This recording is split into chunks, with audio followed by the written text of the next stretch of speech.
Okay, welcome back to another author interview at Crystal Lake. Today, our guest is author Corey Niles, who has written a post-apocalyptic horror novel called What Remains. And I'm going to turn it over to him now and let him introduce himself. So take it away. Yeah, thank you for having me today. My name is Corey Niles. I am a gay horror writer who's originally from the Rust Belt. I recently, in the last few years, relocated to North Carolina. And yeah, I write a lot of horror. Okay, so give everybody an overview of what the novel is about. Yeah, so the novel, it is a post-apocalyptic horror novel. It focuses on Alexander and Sebastian. They're ex-boyfriends who are in this post-apocalyptic landscape where these mysterious undulating clouds are kind of overtaking the globe. And while that's happening, chaos is ensuing. Extremist religious groups are on the rise as they're wont to do. And yeah, a lot of fun. Yeah, that's the best kind of fun for horror Oh, fans. yes. So what were the inspirations behind the book? Well, I think partially I really love reading survival horror, so that was a big aspect of it. And I would say the initial idea was the white, kind of these mysterious clouds. I mean, we see it a lot in horror fiction, the fog, the mist, and things like that. But there's always something coming out of them. So I kind of like this idea of it just consuming and us really not knowing what's going on in there. And so that was kind of the initial idea. Then in 2020, we had a global pandemic. And on top of that, I had a long relationship end. And a lot of people were saying, oh, it's not the end of the world. You hear that line a lot. And at that time, it certainly felt like it in a lot of different ways. And yeah, that was kind of the initial idea. And then the what ifs kind of went from there. So, what if the world was ending? What if this relationship was pretty messy and now they're kind of the only person to depend on in this kind of end of the world scene? So that's really how it developed. Yes. So tell us a little bit about the characters. I mean, there must have been an interesting dynamic to have two exes as the protagonists. So how does their character arc develop? Yeah, so we have Alexander as our narrator and kind of the main character of the book. He's a little more headstrong, a little more determined. And actually, his namesake is from, I have a Maine Coon cat named Alexander who shares a lot of similarities. When I was reading the character, I was like, this sounds familiar to someone. So that kind of idea was in my head. And then Sebastian is kind of the foil in a lot of ways. He's much more easygoing, he's much more present. And so exploring that kind of dichotomy when the stakes are this high was what I really found interesting while writing the book. Okay, so you touched on this a little bit, but why did you want to write a post-apocalyptic horror novel? I mean, what is it about the genre that appeals to you? Do you enjoy reading it? Do you enjoy writing it? Yeah. So I'm a big fan of the genre. I think my grandfather gave me The Stand before my teenage years, at a little bit of a young age. He was a big reader and this old biker, and he loved Stephen King. So that was in my mind from a young age. And then I just grew up, experiencing a lot of different survival horror video games like Silent Hill or Resident Evil. And then naturally, there's a lot of fiction on the topic. I mean, Cormac McCarthy's The Road, things like that was kind of very fascinating to me. So that was always in the back of my mind. So it seems strange that it took me this long to kind of write a post-apocalyptic book. So do you think that the dystopian post-apocalyptic sort of vibe goes well with horror? Because I know a lot of it sometimes veers into the sci-fi, but I think it also does well with horror. So what do you think about that? Yeah, I mean, there's definitely a lot of kind of connective tissue there between the genres. Something I like about horror is that a lot of times it works well kind of pairing with just about any genre. I mean, we see it as far as like romance. I mean, I've seen erotica, a little bit of everything there. And I think, for me, the only kind of difference is the focus. Naturally, science fiction, more oriented stories are a little more, I think, based kind of more in the theory or scientific element, or horror tends to focus more on, the emotion or the characters in these experiences. Yeah, I mean, I write horror fantasy, so yeah, horror does pair with a lot of things. So, so were there any themes or messages that you consciously set out to explore in the book? Um, I don't think consciously. I mean, I think, I kind of put it all in the sandbox and had some fun with it. I would say rereading it, I initially wrote the draft in 2020. So rereading in recent years, I'm like, oh, there seems to be, a lot of, ideas concerning survival and, this idea of the survival of the self versus survival of humanity. So that was clearly very much on my mind, but I didn't certainly, set off to discuss that. Yeah, themes do sometimes subconsciously creep into your book. I've done that a few times myself. Oh, yeah, I'll have someone read it and be like, "You were talking about this." I was like, "Oh, yeah, I guess I was." Yeah, one of my stories, a little commentary on capitalism snuck into it. Yeah. Yeah, and this was a Little Mermaid retelling, so yeah. It I love that. so, what would you like your readers to take away from the novel?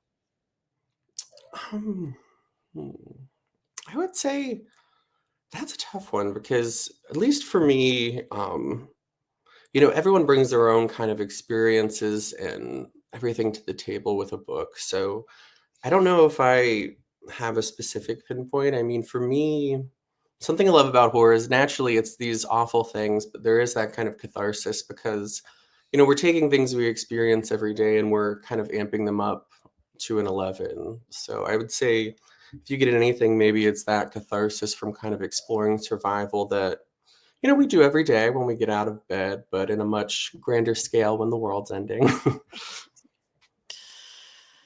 So what's your favorite scene without giving spoilers in the book? Yeah. I would say the last scene, which naturally I can't discuss too much. But other than the last scene, there's a section of the book that deals with a character named Debbie, who was actually based on a landlord I had at the time, who was a very interesting human being. She was running her own talk show no matter where she was. And I don't know, I think it added a nice kind of counterbalance to the heaviness of the book. So I ended up having a lot of fun writing that section, and I think I'm excited to see what people think of that one. So I'm curious about Debbie. Did she Yeah.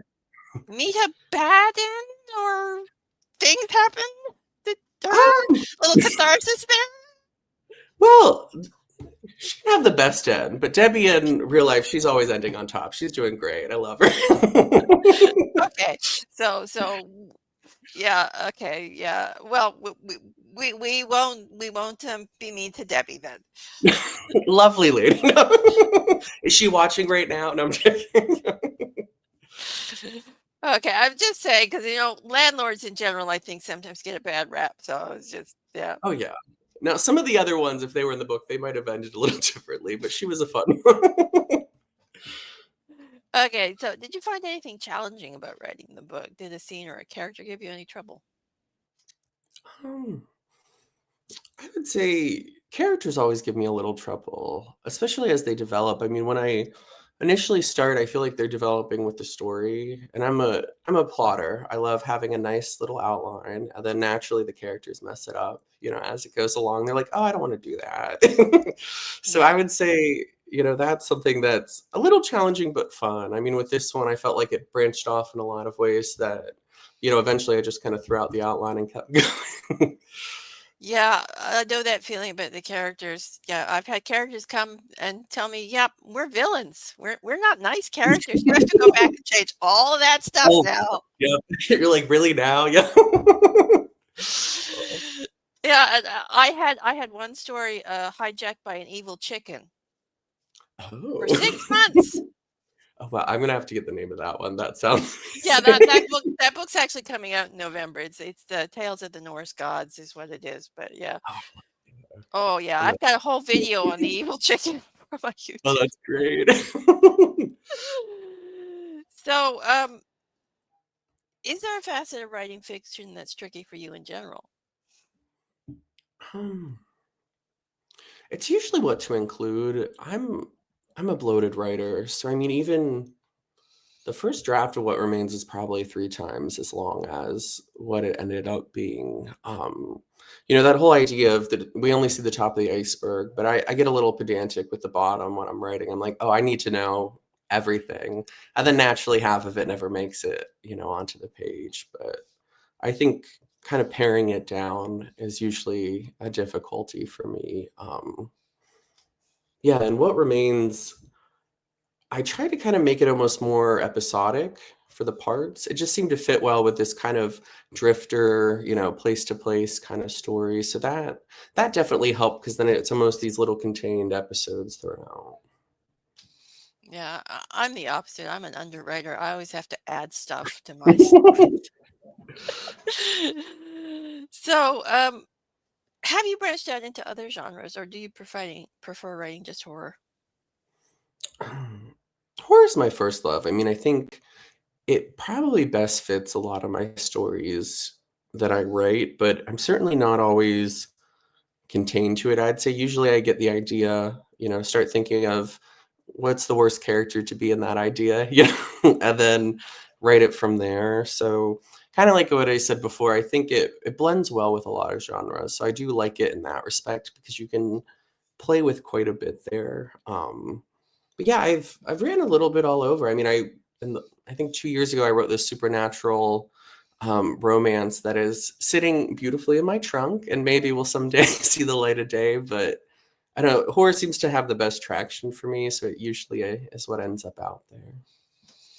I'm curious, as someone who has tried romance and found that it's not good at writing it, did you have trouble writing the romance? Oh, I mean, it's certainly probably awful, but I had a lot of fun writing it. But Yeah, that kind of sums up my experience too. I had fun writing it, but it's awful. that's what I was like. I don't know if any of this is romantic, but it sure is fun to write. Yeah, I have great respect for romance writers because that is hard to write. I feel like it gets a bad rap, but all the romance writer friends I know, they're really doing it. Yeah, I mean, total respect for them because, yeah, if you haven't written it, it looks easy, but it's not. Oh, oh no. Yeah. So, what's your favorite aspect of being a writer? I'd say probably the curiosity element. I'm a researcher at heart, so it is a great excuse to go into every, possible rabbit hole. Yeah. Even with What Remains, I mean, I got to dive a little more into science, which not all of it shows up on the page, but kind of researching like ecological disasters. And the main characters ride on a motorcycle throughout. So I learned quite a bit about motorcycles and their inner workings from a lot of nice men and women on YouTube. So I don't know, it's a fun element to me just to kind of keep learning new things and stuff like that. And then in the back of your mind, you can excuse it as this is totally gonna, go in the book. Yeah, I mean, I've spent many hours researching and falling down those rabbit holes, and it ends up like one sentence in the book, but you have to know the background to write that Oh one yeah, sentence. absolutely. That's it. I was looking. I was like, where did that theory go in here? I was like, oh no, okay, it's just subtly hinted. Yeah, I mean, like I read a lot of historical stuff, so I mean, I have to know if someone's like I had a guy searching through a cabinet for something, and I had to know what that cabinet looked like. I mean, not much of the description went in the book, but I had to know, does it have drawers? Does it have cupboards? Does it what's it look like in order to know what he's searching? So yeah, there's a lot of research you have to go through when you're doing things like that. So I totally understand. Oh yeah, and I love reading historical fiction, but it scares me a little because I think I get so minute. I'm like, did they have this word? Did they use this word? So I Oh get a little yeah, bit you off. fall down those rabbit holes, definitely. Yeah, 'cause I just saw a video on YouTube where she said, I needed a horseshoe for the plot. And then I thought, did they have horseshoes? And to me, that summed up writing historical fiction perfectly.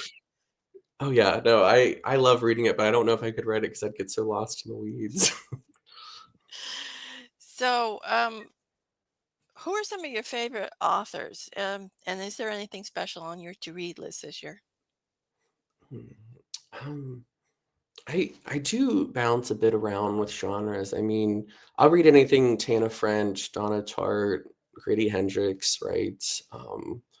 As far as this year with my to be read list, I'm really excited. Haley Piper has a game in yellow that looks very fascinating, and then Wendy Ann Wagner has the Girl in the Creek that looks really interesting. I don't know if you've seen the cover. It's this girl with mushrooms growing about it.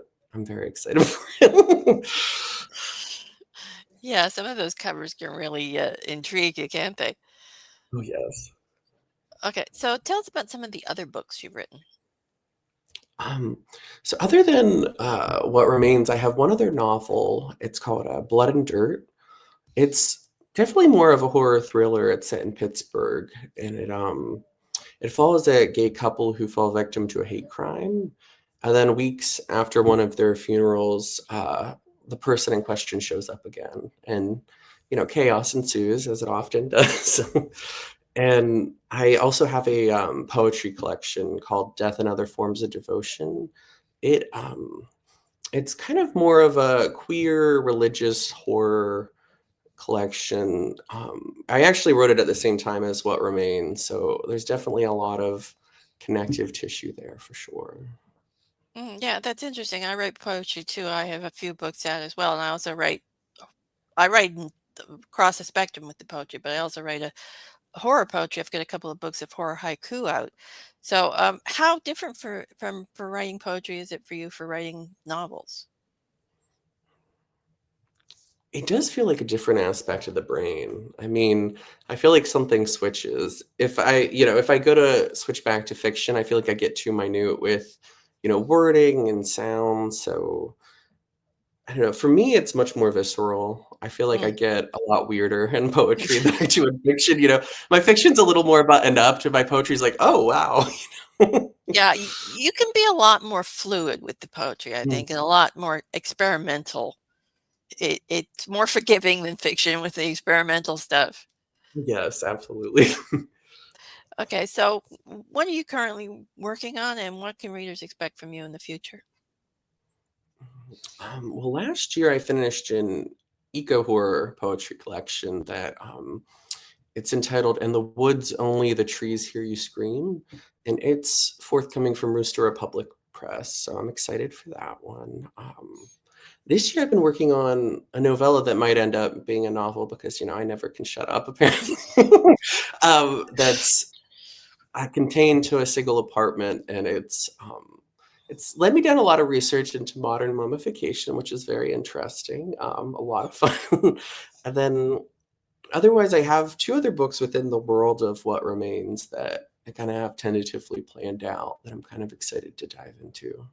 Well, that sounds like readers have a lot to look forward to from you. So, Mhm. I think we'll Yeah. wrap the I think we'll wrap the interview up here. I'd like to thank you for being a guest. It was a pleasure chatting with you. Well, thank you so much for having me. Okay, and that's it for this episode. Bye for now, everybody.